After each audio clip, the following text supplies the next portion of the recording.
Hello, I'm John Day. In this video, I'll be taking you through how to create a team calendar using SharePoint 2010.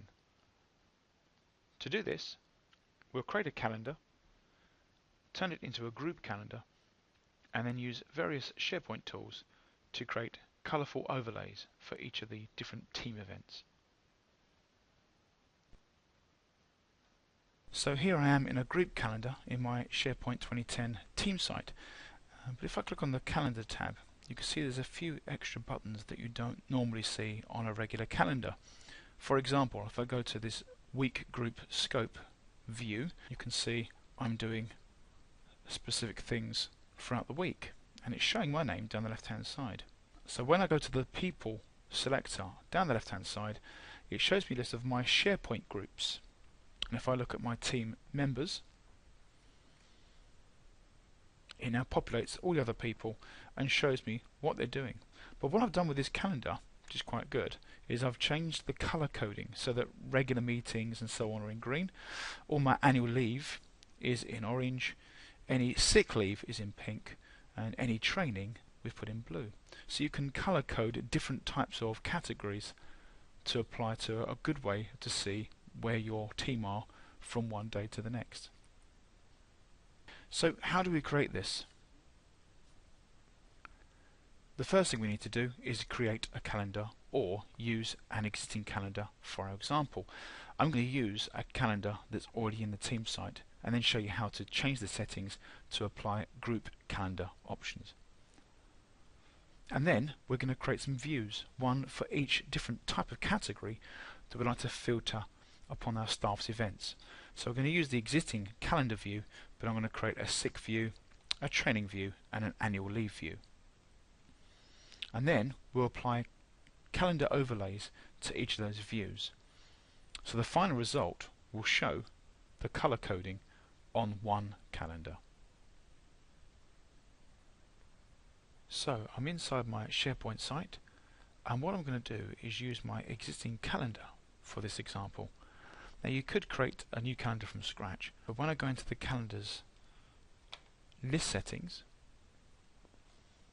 and I'll display the title, description and navigation, you can see that when you work with calendars in 2010 SharePoint, there is an option at the bottom that allows you to enable group calendars.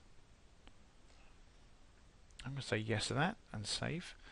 You can see it changes the interface for your calendar. What it does, it applies down the left hand side a list of people, and the list of people you see is based on the group within your site that you choose to view. So I've got my members, my owners, as usual. If I click on my members, here are all the members of my site, and I can see a comparison of what events they are doing. And the idea is to show different types of events, so annual leave, sick leave, training events in different colours. The first thing I'm going to do is I'm going to go into the list settings. I'm going to view the category column, and I'm going to customize this category column so that it provides only the categories I want for my calendar. So instead of the usual ones you see in SharePoint, meeting, gifts, work hours, I'm going to put in different choices such as training, annual leave, sick leave, and other. I'm going to use other as my default option. Click OK. So now when a user wants to add a new event to this calendar, it adds users from the group that you're currently viewing by default. As you scroll to the category, there you can see. And the other thing I should have turned off, but I'm not going to worry about it, is I could have removed the option to specify their own values. Now what I'm going to do is customize this current view so that it will only show other events or events that haven't specified a particular category. So go to Modify View, leave this as calendar, which is the view I'm using as my main point of my overlay. Let's scroll down to the filters and say where the category is equal to other or category is equal to, and then I'll leave the value box empty so that it's checking to see if the category is equal to nothing, and then I'll click OK. Now if I create a new event at this point, I'll just put in there work meeting, and I'll specify this as other. I'm going to add this to myself, but I'm also going to add one of my other user accounts members to the list, which is in this case student 1, and click save. And there you can see by default it appears there in green, and all the other ones, annual leave, sick leave, are going to appear in different colours. So to do that, first thing I'm going to do is create new views for each different event type. So using the calendar view format, I'm going to create first of all the annual leave, and I'm going to scroll down to the filter and specify where the category is equal to that value, one of the values that I've placed into the category drop down list, and click OK. So as well as my annual leave, I've also created my sick leave and my training, and they're quite simply new views with the category filtered by that value that I've placed into the category column. And when you've created a view, after you've created the view, you can then see the name as well as the actual page name that's created. So here we're now going to add the spaces. All my views are now created. The next stage is to create the overlays. The most important thing is, before you create the overlays, you need to be in the view you wish to use as the base.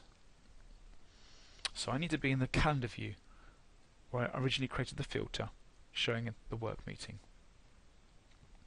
And now I go to the calendar tab and click calendar overlays.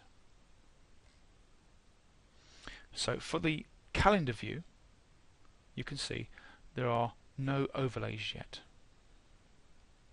So I'm going to create a new calendar as an overlay. And the name of the calendar overlay, I'm just going to give it the same name as I gave to the views. So I'm going to create an annual leave. This can be any name you wish, but I'm going to use a SharePoint calendar. You can see that you can use Exchange calendars into a team calendar. Now this automatically points to the calendar you're in. If I click the resolve, that will then pull up a list of all the calendars available in this site. There's only one, and it then underneath pulls up a list of all the views within that calendar, and I'm going to choose the annual leave. And the last thing, what colour I would like those events to appear in. So we've already got green by default for the main calendar view. For my annual leave, I'm going to use a nice orange colour,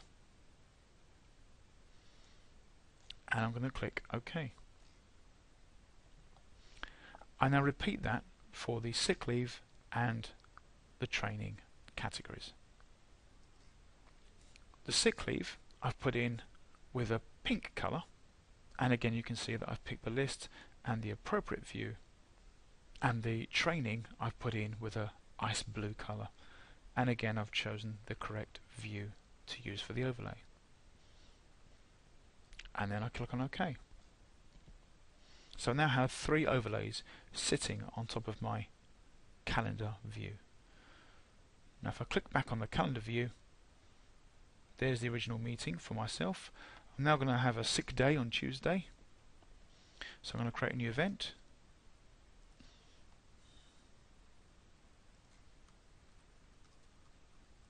Put in tonsillitis, appropriate for a voiceover, and then choose sick leave. Click save, and you can see that's popped up and it's popped up in the right colour. Put in one more event, and I'll put this in for annual leave, and that'll be for Wednesday the 10th, Thursday 11th, and Friday the 12th. So I'll change the dates in this one.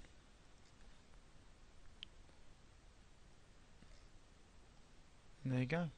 So you can see that if I applied that to multiple different people, you'll be able to quickly see where your team is from one week to the next and what they're doing. It's a nice way to keep track of your team's availability. And that is our team calendar. Comments about my videos are welcome on the YouTube channel, or you can contact me via email johndayqa@live.co.uk. If you're interested in any IT training courses in the UK, contact the QA's website, or you can contact them via email info@qa.com.